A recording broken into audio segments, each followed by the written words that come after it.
Okay, we're back, and it's COMP2068, Week 1, Lesson 1, Part 5. And I just went around and I kind of set up most people with Visual Studio and GitHub. For those people who are watching who weren't able to attend the first class, it's not that challenging, but come see me and I can help you with some of your challenges. It's all around doing a couple things that we didn't do because I've been already set up. What you're supposed to do actually is, again, if I wasn't set up for a version control, I would right-click on my solution. There'd be an option here to add to source control. Now I'm already in source control, and so I didn't have to do that, and that was the piece that we were missing.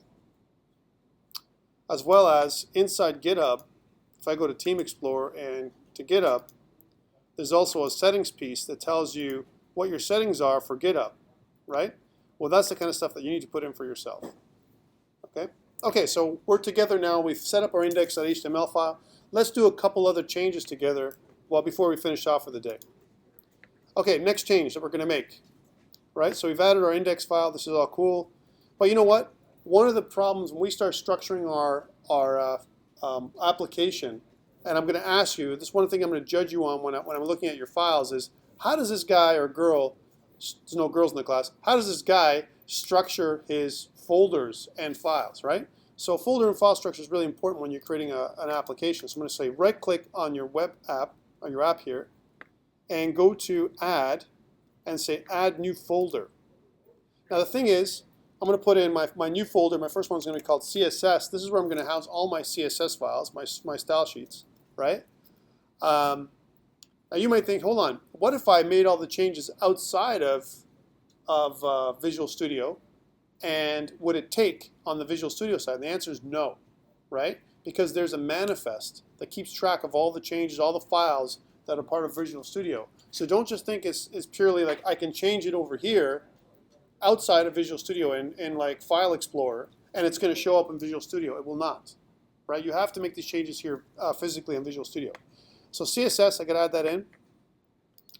Actually, there's other ways of doing it, but this is the easiest way. That's the answer. I'm going to add another folder called Styles with a capital S. And the reason why I'm using capital S in this case is because Visual Studio, Microsoft, listens for or looks for styles when it adds in its own JavaScript files. Actually, I made that wrong. Let me rename that thing. Instead of styles, it should be called scripts. That's what I meant to put in here. Scripts with a C. All right? So it looks for scripts is what I meant to say. Okay, and I'm going to right-click and add in a new one, another folder, right? Because I'm hoping that your game or your app is going to have assets, so you need an assets directory or folder, right? And under assets, I'm going to add a few more folders, right? One of them is going to be called images, right? And another one is going to be called audio. And by the way, we're not going to use these today. I'm just structuring it so you understand the kind of way you're going to structure your own app, right? And maybe fonts. So images, audio, fonts, all under your assets folder. So right now this is what we got, a folder structure. We got no files though, right? Let me add in a new file in the CSS folder. So I'm going to right click on my CSS folder this time, right? And I'm going to add in a new file called the style sheet, right? I'm going to call this app.css, right? And it's going to give me this blank app style sheet. It doesn't do anything right now, it just has a body tag. That's all it has, right? I'm going to save it. And if you notice, it's here, but it's not connected to my index.html. Who remembers how to add in my app.css file or a CSS file, link it somehow to my HTML? Anyone remember? Reference? A link? How about just drag and drop, guys? How about them apples? Like this. Boom. How about them apples? And you have to know. Link, href, and it drags from here to there. And you don't have to remember that silliness, right? Yeah. Because it's not that important. I love Visual Studio. Of course you do. Now if I want to add a comment. Sure. Give you a second. I'm going to add in a comment, and I add a comment by a less than sign, exclamation mark, and 2 dashes. I'm going to say style sheets, right? Because there's going to be more than one eventually. In my assets folder, I have audio, fonts, and images, if you notice. audio, fonts, and images. Now, I've got my style sheet, but I want to add in my JavaScript file, right? So I'm going to kind of add a new JavaScript file, my game file. I'm going to call it game.js. Hold on. Hold on. I'm using Visual Studio, and I want to use TypeScript, right? I want to use TypeScript, and this is one of the reasons why I want to use Visual Studio. And what the hell is TypeScript anyway? I'm doing an intro class, so I can do this today. Next week, we'll do pure JavaScript. I'm going to right-click on scripts and go Add. And I could have added a JavaScript file, but why? I'll add a TypeScript file, which is just like a JavaScript file on steroids. You won't have it because you don't have Visual Studio 2013 with Update 3 and Visual Studio Web Essentials, but I do. And this is why you need to get it. All right? If you got TypeScript, you put game, you can call it game.ts or app.ts. So for those of you who don't have it, you can watch with me, right? And once I do this, you can call yours a JavaScript file and call it game.js. Okay? For me, it's game.ts. I'm going to press OK. And it says, hold on, you're adding a TypeScript file. Wait a minute. What are you doing here? We have to configure your project for TypeScript. I say yes. It's going to take me to something called NuGet Manager. And TypeScript requires some type definition files. It's going to try and find some for me, but I'm not going to need that right now. I'm going to press close. That's fine.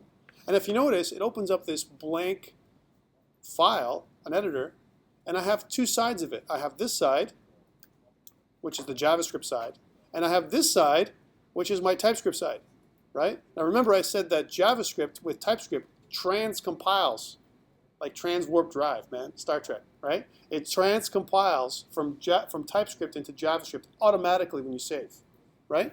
So now, I don't know any JavaScript. But let's say I know classes, and I know objects, and I know how some basic ECMAScript 5 type stuff, like ActionScript, right? Well, I know in ActionScript, I can do this. Class is equal to what? A player class, right? I'm going to use some brackets to kind of separate my class out like this, right? Here's my class. And inside my class, I want to have a variable. Let's say my variable for my class, I want to have a strength for my player. So he's going to have a strength. And my strength for my player is going to be of type number, right? Remember, JavaScript, if you remember, it's non-typed. There is no type. JavaScript is loosely typed, right? But somehow I got a type. Well, that's why it's called TypeScript. Because now I've added types in from a code hinting perspective into my code to help me create better code. Okay, so I got my strength. And you know what? I need a constructor. Hold on. Here's my constructor. And inside my constructor, right, I'm going to initialize my strength. I could do it here as well by going this.strength is equal to 10. I got 10 strength, right? And I want to have a method. Here's my method. So just watch along for those of you who can't do this. My method is going to be jump, right? And my method, my jump method, is going to say console.debug. You jumped, right? When I jump. Okay, so here's my JavaScript so far, right? And my class player. I haven't saved it yet. Down here, let's suppose that I'm continue to type here. I'm going to create a player class, right? I'm going to instantiate a player object. And if you know object-oriented programming, I would do something like this. var Tom, well, Tom's a player, right? Is equal to new player, right? And you know what? I want to go tom.jump. There it is, man. Look, it's all here. Now this doesn't look like JavaScript to me. But if I press save, bam! Whoa, JavaScript. Now it's JavaScript. So this is for someone who loves ActionScript, or for someone who's worked in an object-oriented environment, I got both sides. I've got JavaScript on this side, TypeScript on this side, and I've got pure JavaScript with Clojure and prototyping on this side in 2 steps. Right? So if you want to learn good JavaScript, just do this, and this will come. Right? If you notice, all the regular things that you would normally see, if you compare the 2 things, right, you can see that how the JavaScript is made. Here's my var, here's everything. Now this isn't going to run. In order for me to run this thing, I need to link it to my file, right? So I'm going to go back to my index.html. You got it. I'm going to go down here into my section. I'm going to say, well, this is my JavaScript section.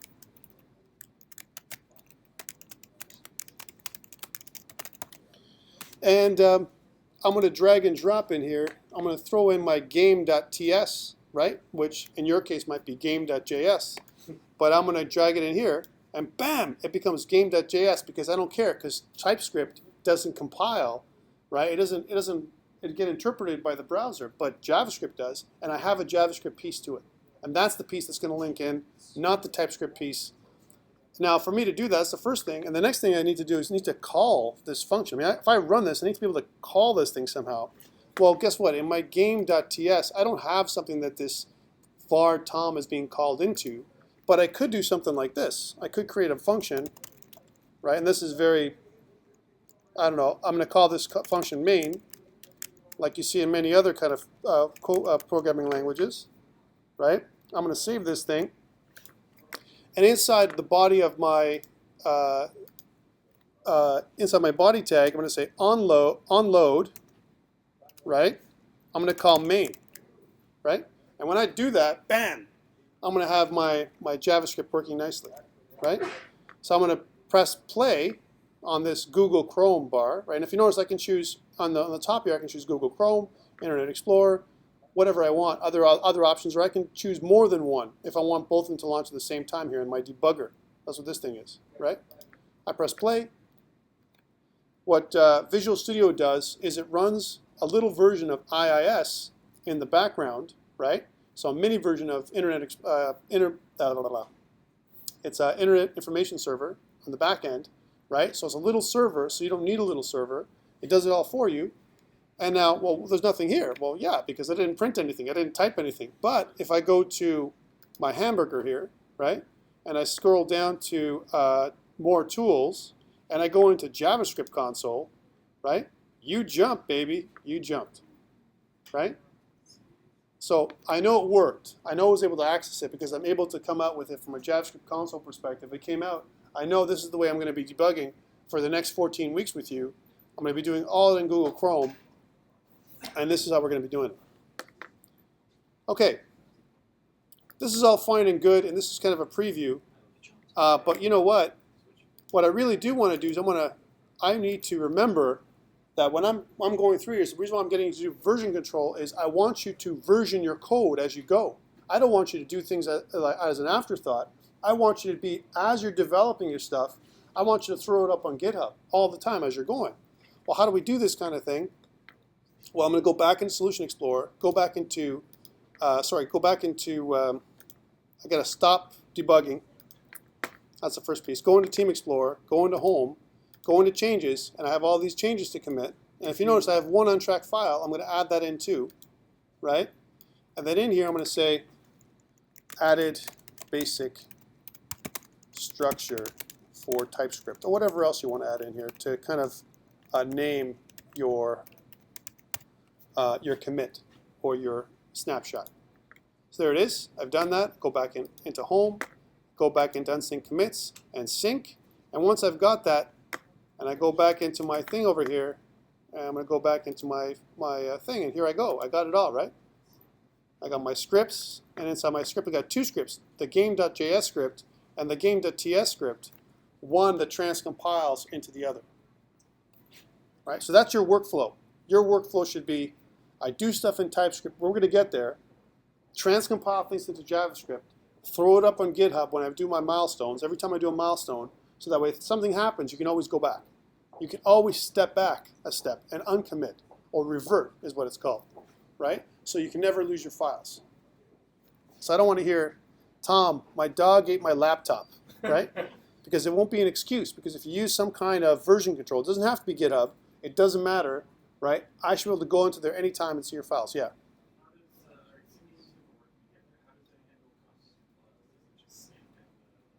It'll ask you to merge. There's a whole other set of stuff. Oh yeah, it has all that kind of control. It'll ask you to merge them, or it does conflict resolution nicely. We'll cover that in another lesson. Okay, so we've done this piece, but I didn't really show you anything else about a Visual Studio and why Visual Studio and Web Essentials, right? And one of them is you have something called Zen coding, which is part of Visual Studio Web Essentials.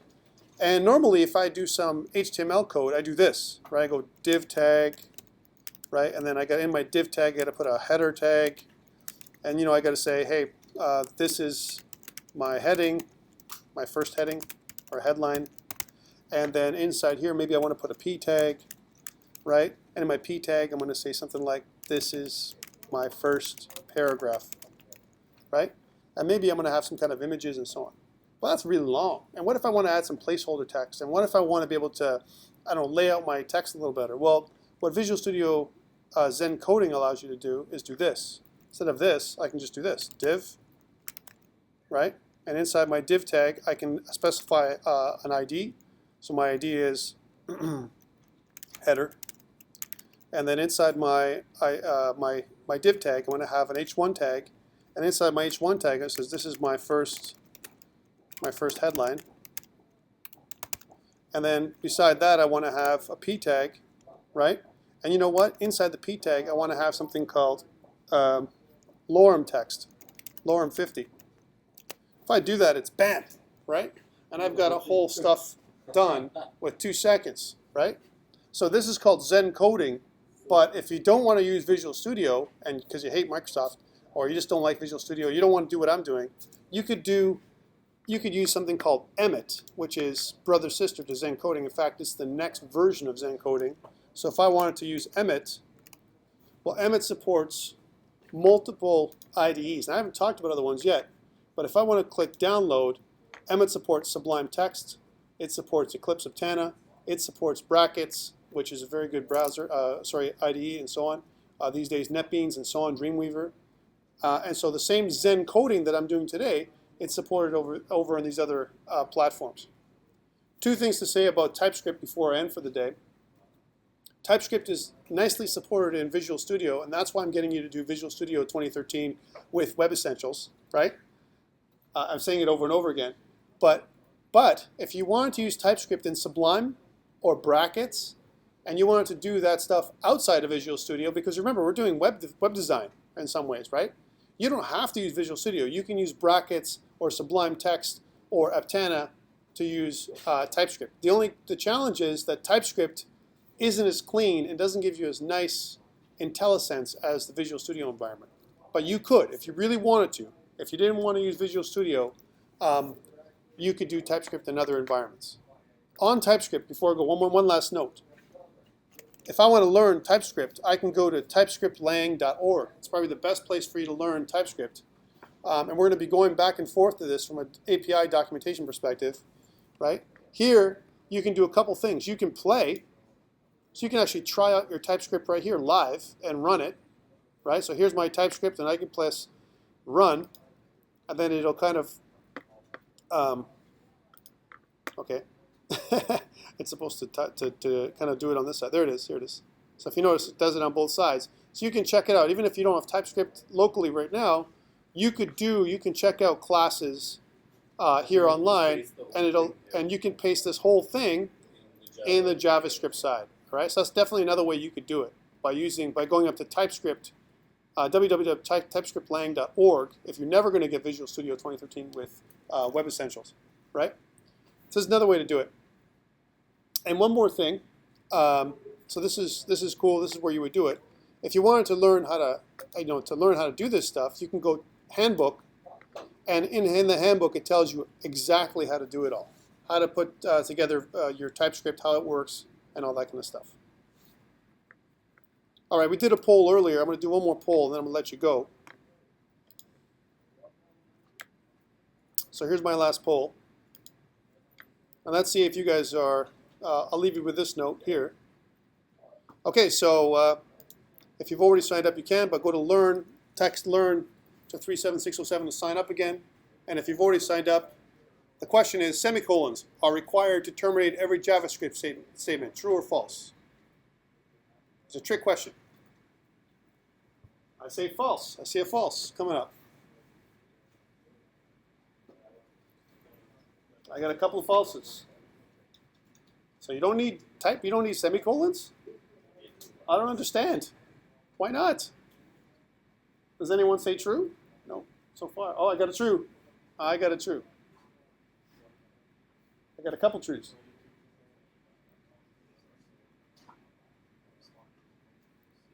I'll wait a little longer until all of you guys have a chance to respond.